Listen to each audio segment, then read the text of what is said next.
আজকের এই বিশ্লেষণে সরাসরি ঢুকে পড়া যাক। চলুন দেখি ভারতের একটি রাজ্য নির্বাচন কিভাবে বিশাল ভূ রাজনৈতিক ঢেউ তুলছে। প্রশ্ন হলো, কেন একটি প্রতিবেশী দেশের সংসদ ভারতের স্রেফ একটা রাজ্য নির্বাচন নিয়ে এতটা আতঙ্কিত? কারণটা পরিষ্কার, কেন্দ্রে ক্ষমতাসীন দল বাংলাদেশ সীমান্তবর্তী অত্যন্ত গুরুত্বপূর্ণ দুটি রাজ্যেই এখন নিজেদের জায়গা পাকা করেছে। আর ঠিক এই কারণে গণবহিষ্কার বা নতুন কোনো শরণার্থী সংকটের আশঙ্কায় বাংলাদেশের ভিতরে রীতিমতো একটা আতঙ্ক চলছে। দেশের ভেতরেও কিন্তু রাজনীতি এখন বিভক্ত। একদিকে সীমান্ত সুরক্ষার কড়া প্রতিশ্রুতি, অন্যদিকে সামাজিক সম্প্রীতি রক্ষার লড়াই। কিন্তু বাস্তবতা হলো, ভারত ও বাংলাদেশের মধ্যকার এই জটিল সীমানা পুরো 4096 কিলোমিটার লম্বা। বিশাল ব্যাপার। এত ঘন বসতি, নদী আর জলাভূমির কারণে পুরো সীমান্তে বেড়া দেওয়া বা অবৈধ পারাপার ঠেকানো আক্ষরিক অর্থেই এক দুঃস্বপ্ন। পরিস্থিতি এতটাই মরিয়া যে নদীপথে অনুপ্রবেশ ঠেকাতে সাপ বা কুমির ছাড়ার মতো অদ্ভুত প্রস্তাবও উঠে এসেছে। এবার আসামের কথায় আসি।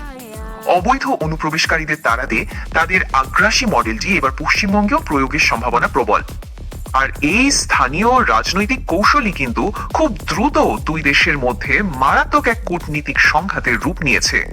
ওদিকে বাংলাদেশের শীর্ষ নেতৃত্ব স্পষ্ট জানিয়ে দিয়েছেন, বিপুল সংখ্যক বিতাড়িত মানুষকে জায়গা দেওয়ার কোনো ক্ষমতাই তাদের নেই।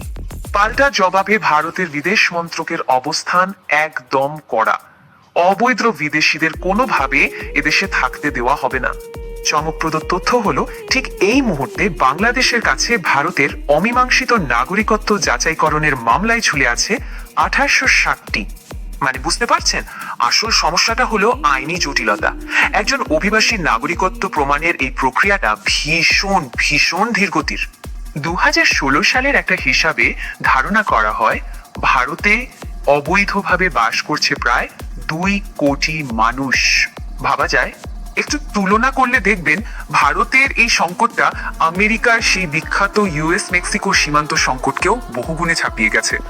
তাই রাজনৈতিক প্রতিশ্রুতি বাস্তবে রূপ দিতে গেলে আগে এই অসম্ভব ধীর গতির 3 ধাপের আইনি বাধা পার হতেই হবে।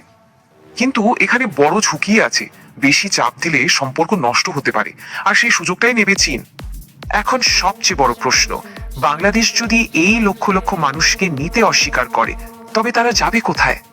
সুতরাং আসল পরীক্ষা নির্বাচনে জেতা নয়, বরং আন্তর্জাতিক কূটনীতি আর ভূ রাজনৈতিক ঝড়ের এই কঠোর বাস্তবতা সফলভাবে সামলা।